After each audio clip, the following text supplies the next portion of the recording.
بڑا معروف واقعہ ہے، اللہ کے نبی صلی اللہ علیہ وسلم ایک باغ میں گئے، باغ کے سامنے دیکھا ایک اونٹ کھڑا ہوا ہے۔ اللہ اکبر! نہ جانے وہ اونٹ کب سے رحمت للعالمین کی آمد کا منتظر تھا، نہ جانے وہ اونٹ کب سے آقا کا راستہ دیکھ رہا تھا، نہ جانے وہ اونٹ اللہ کے نبی کے آنے کا کب سے انتظار کر رہا تھا۔ اللہ کے نبی باغ میں داخل ہوئے، اونٹ نے آپ کو دیکھا، اللہ کے نبی نے اونٹ کو دیکھا، غرفت عینا، اللہ کے نبی کو دیکھتے ہی اونٹ رو پڑا، اونٹ کی آنکھوں میں آنسو آ گئے، اللہ کے نبی تڑپ اٹھے۔ اللہ کے نبی بڑے محبت سے اونٹ کے قریب گئے، فمسح یدہ، اللہ کے نبی نے اپنا ہاتھ اونٹ کے اوپر پھیرا، پھیرتے رہے حتیٰ ساکانا، حتیٰ کہ اس اونٹ کو سکون مل گیا، وہ چپ ہو گیا۔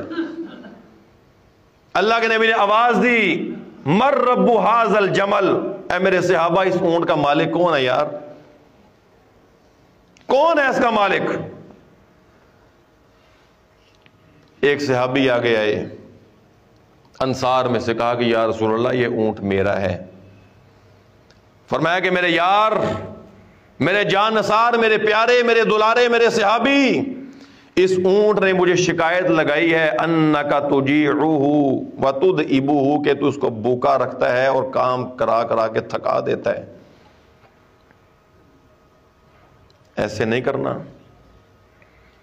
وما ارسلناک الا رحمتا للعالمین، اللہ کے نبی کی رحمت کا یہ عالم ہے، شفقت کا یہ عالم ہے۔ باغ کے اندر گئے، ایک اونٹ نے اللہ کے نبی کو دیکھا، اونٹ کی آنکھیں بہہ پڑی، اونٹ رو پڑا، آقا نے آگے جا کے اونٹ کو دلاسا دیا، اونٹ کے اوپر ہاتھ پھیرا، جس نے اونٹ کو رلایا اسے اللہ کے نبی نے بلایا، پیار سے سمجھایا۔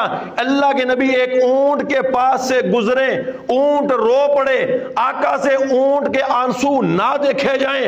آج اسی نبی کی امتی جو نبی اونٹ کے آنسو نہیں دیکھ سکتا تھا، اونٹ کے آنسو بھی جا کے صاف کیا کرتا تھا، آج اسی پیغمبر کی امت اتنی بے حس ہو چکی ہے کہ فلسطین کے بچے کے آنسو اسے جھنجھوڑنے کے لیے کافی نہیں ہے۔ وما ارسلناک الا رحمتا للعالمین، سونے اسی تینوں سارے جہاناں واسطے رحمت بنا کے بھیجے۔